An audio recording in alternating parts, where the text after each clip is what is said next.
So good morning, everyone. My name is Anna.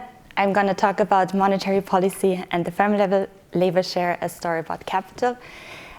This paper is co-authored by Lea Steininger, who is currently at Harvard. And I would like to thank the organizers for including our paper and inviting me to this conference. So we are interested in firms' labor share. So firms employ both capital and labor in their production processes, and the mix of the two factors depends very much on the business model of a firm. So you have here two stylized firms. We have on the left hand a consultancy agency, which is more labor intensive, and therefore the payroll expenses make up a large share of the firm's cost. And we have on the other hand an example of a firm in the aircraft industry, which is more capital intensive. So we are interested in the response of firms that are more labor intensive and therefore have a higher labor share compared to firms that are more capital intensive when they're faced with a demand shock. So we study this question empirically, given that the cost structure and the risk management of those firms differ. So in our paper, we will define the labor share as cost of employees divided by value added, and we're going to be looking at a contractionary monetary policy in our paper. So we argued that firms' labor share is a proxy for the firm's financial constraints, given that labor obligations are a major expense for firms and also a non-diversifiable and rigid cost factor of the firms. So on the one hand, labor cannot be pledged as collateral against loans in comparison to physical assets that can be pledged. And also firms' labor share has been shown to be empirically quite smooth relative to the cash inflows of the firm. So taken together, the relative size and the inflexibility of the labor obligations lead to operating leverage for a firm. So when it sees decreases in its sales, this might affect its operating revenue quite disproportionately. Also empirically it has been shown that firms with high labor obligations have lower financial leverage, which means that financial leverage alone might not capture the full constraints that the firm faces. So we argue in our paper that labor obligations lead to what we call labor leverage, and that firms' labor share is a good proxy for the financial constraints that the firm faces. So we contribute by studying how firms' labor leverage affects monetary policy transmission, and we're gonna focus there on the pass-through by introducing labor leverage as a new source of heterogeneity in the transmission process. And we study the dynamic effects of a contractionary monetary policy shock using information on firms. So we have more than 2 million firms in our sample. And by doing this, we provide new evidence for the bank lending channel in the euro area. And also we argue that labor leverage acts as both cash flow and asset-based constraint in the transmission process of monetary policy. So the data we employ comes from the Orbis database. This is a huge database for European firms, and it contains data on both listed and unlisted firms' balance sheet reporting. And the data is of annual frequency, and we have data, as I mentioned, for more than 2 million firms in our sample for the period 1999 to 2018. And in order to have a consistent sample, we only included countries that were part of the euro area from the beginning. So these are the countries that we have in our data set. As I said, we're gonna be looking at labor leverage, and the proxy for labor leverage that we use is the firm's labor share, and here we divide cost of employees by value added.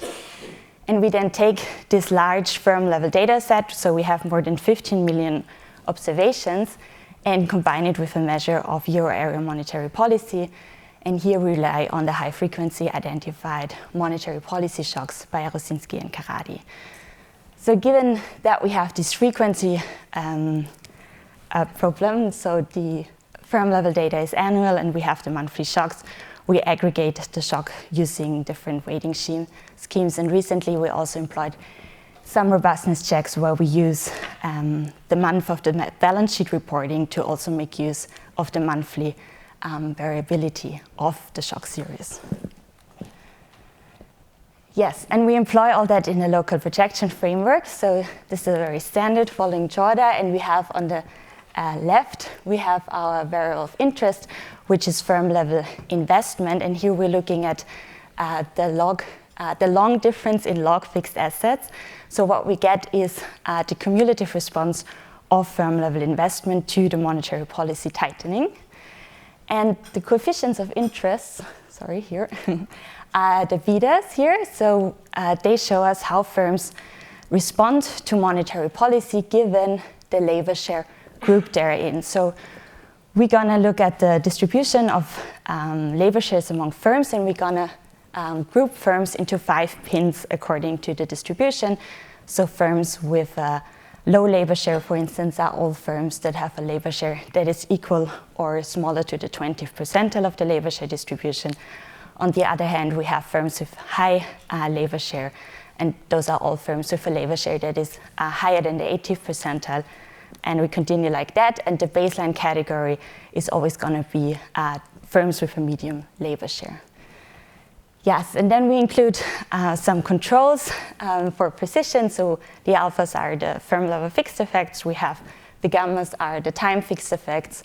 We have lagged dependence as control, and also a set of country level and firm level controls. So here we have GDP, inflation on country level, and also the unemployment rate. And on firm level, we have the leverage rate, so the financial leverage, we have age and size of the firm.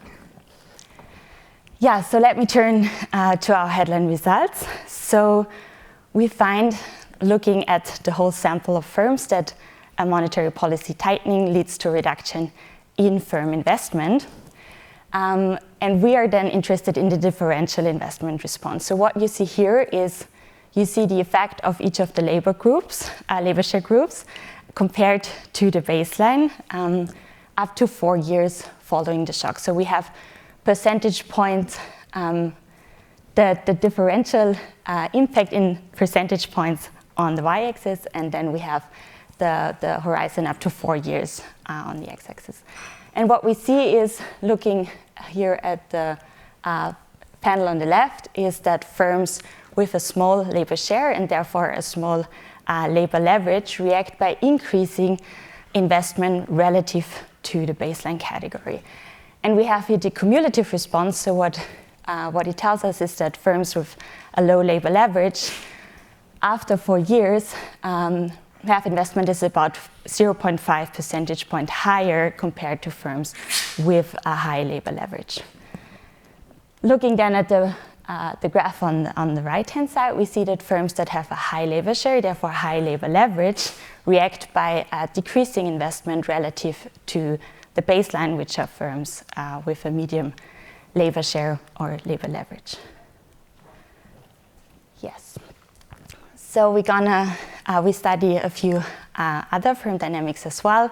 So we look at the cash flow, debt, and other performance indicators of those firms, and we find that the results mirror the headline results, which means that cash flow, debt, and other performance indicators also decrease for more labor intensive, so firms with a higher labor leverage, compared to firms with a low labor leverage, which are also those that are more capital intensive.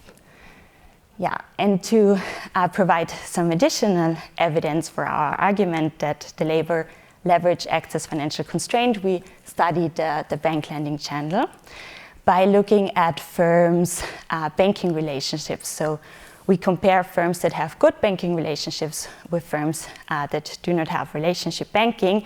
And looking at the sample split, we want to study differences in credit supply. So our assumption is that firms with and without relationship banking have on average the same demand for credit, but that the supply might differ. So the banks might be more willing to offer credit if they have a better relationship with the firm. Yes, and what we find here is that firms can actually mitigate the negative impact of labor leverage if they have adequate access to finance. So looking at the sample split, we see that this pattern that I showed you before remains for firms without good banking relationships, but there is no differential impact for firms without good banking relationships. Yes, then we also want to relate to the literature on financial constraints more generally, and we want to rule out that proxies that are well established in the literature, such as financial leverage, size, and age, are not the factors that drive our results. So we look at the correlation here, and we see that there is actually very low correlation with financial leverage, size, and age of the firm. Yes. Yeah. So with the findings that I just showed you, we think we established that labor leverage actually acts as financial constraints. So to remind you, we argue that labor obligations lead to an inflexible cost framework, meaning that high fixed costs amplify the effect of monetary policy, and that firms with higher labor leverage face constraints in refinancing their position. So we want to see whether it acts more as a cash flow or an asset-based constraint, and therefore we again look at sample split between firms that are otherwise unconstrained and firms that are otherwise constrained. So looking at sample splits between high liquidity and low liquidity firms, small firms and large firms, and then looking at young and old firms. So on the one hand, we think it can be considered a cash flow-based constraint, given that while loans can be renegotiated, labor costs are very rigid. And looking at the sample split of highly liquid versus low liquidity firms, we find that the pattern that I've shown you remains for highly liquid firms, which we assume are those that mostly rely on cash flow-based lending, and therefore we find that this is an indication that it acts as a cash flow-based constraint. On the other hand, we think that it could also act as an asset-based constraint, given that labor cannot be pledged as collateral. And here we look at the sample splits between old and young and small and large firms, and we find also here that labor leverage acts as financial constraint for firms that are otherwise unconstrained. Yeah, so to summarize, we think we have evidence here for both of the constraints. Yeah, so here, as example, one of the sample splits.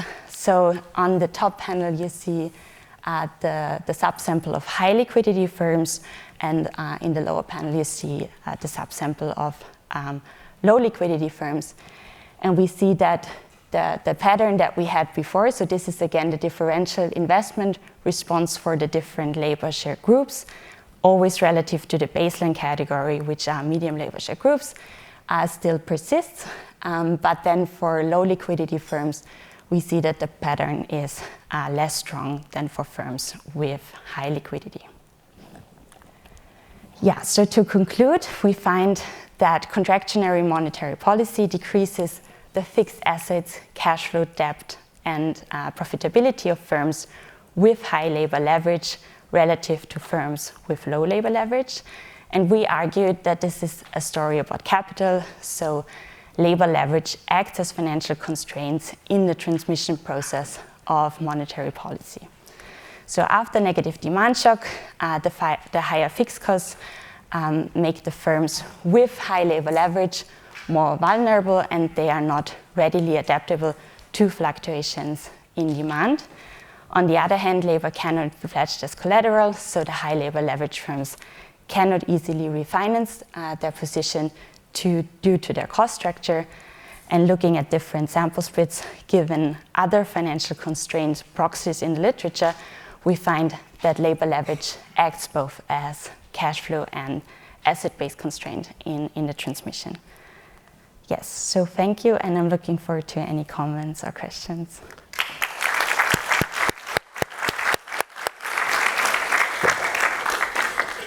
Thank you, Anna. So are there any comments or questions for Anna?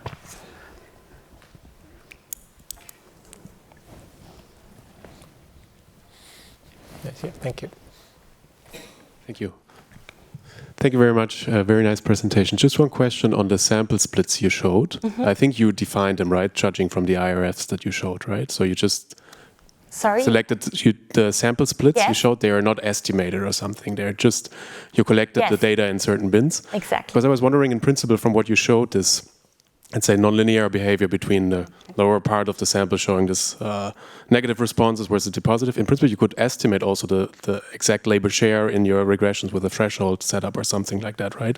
Where you would identify the level of the labor share that would split the sample into these, different responses to the monetary policy shock. Have you considered doing this, or because? We just looked at this distribution and took the cutoff values, so we didn't do any estimation. Okay, because I think that would be very interesting to show, right? The exact labor share in the data that would, be the threshold beyond which... where the pattern then emerges, you mean? Okay. Yeah. Okay, thank you. Yeah. We take it as a good suggestion. Yes. And, any other comments or suggestions? Guido? Sorry. No, just there is potentially an interesting decomposition to see. I mean, I imagine these are effects on, I guess, log investment or something like that, right? So there's a question like probably the firms that have a very high labor share have a smaller capital to output ratio. So there is an interesting, like they're going to have bigger effects, but on a smaller stock of capital.